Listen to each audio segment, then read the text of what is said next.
السلام عليكم ورحمة الله وبركاته የዛሬው ምክሬ ለሴቶች ነው ማለት ነው። ክብረ ንጽህናችሁን ጠብቃችሁ ይኖራችሁ ድንግል የሆናችሁ ሴቶች፣ እንደዚሁም ደግሞ አግብታችሁ ተፈታችሁ ሊሆን ይችላል ጨዋ የሆናችሁ ሴቶች በምንም መልኩ በቃ በዚና እዛም እዚህም ሲዘል የኖረ ወንድ እንዳታገቡ። ምናልባት ይፈልጓችኋል፣ ጨዋነታችሁን ይፈልጓችኋል። ለምን? ልጆቻቸውን በተርቢያ እንድታሳድጉላቸው ሊፈልጓችሁ ይችላሉ። ቤታቸው እንድትይዙላቸው ሊፈልጓችሁ ይችላሉ። እነዚህ ወንዶች ማለት ነው። በቃ ምንም ባለጌ ቢሆን ጨዋ ሴት ይፈልጋል። ይሄ ግልጽና ግልጽ ነው። ኢላ እነዛ ባለፈው ያልኳችሁ ዝምብ የሆኑ ወንዶች ካልሆኑ በስተቀር ማለት ነው። እነዛ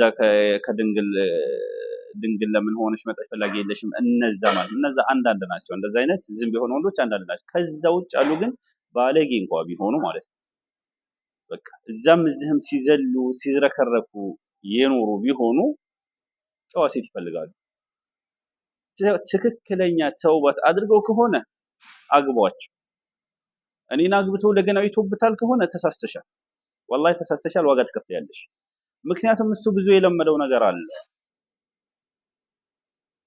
በቃ ብዙ ያየው ነገር ስላለ ባንቺ ተረጋግቶ አይቀመጥም። አንቺን የሚያደርግሽ ልጆች እንድታሳድጊለት ልጅ አሳዳጊ ሞግዚት ሊያደርግሽ ይችላል።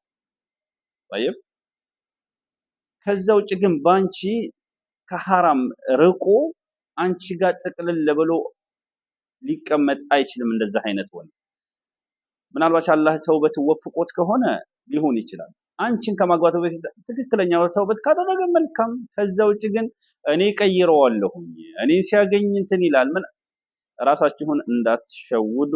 ይሄ መልእክቴ ነው።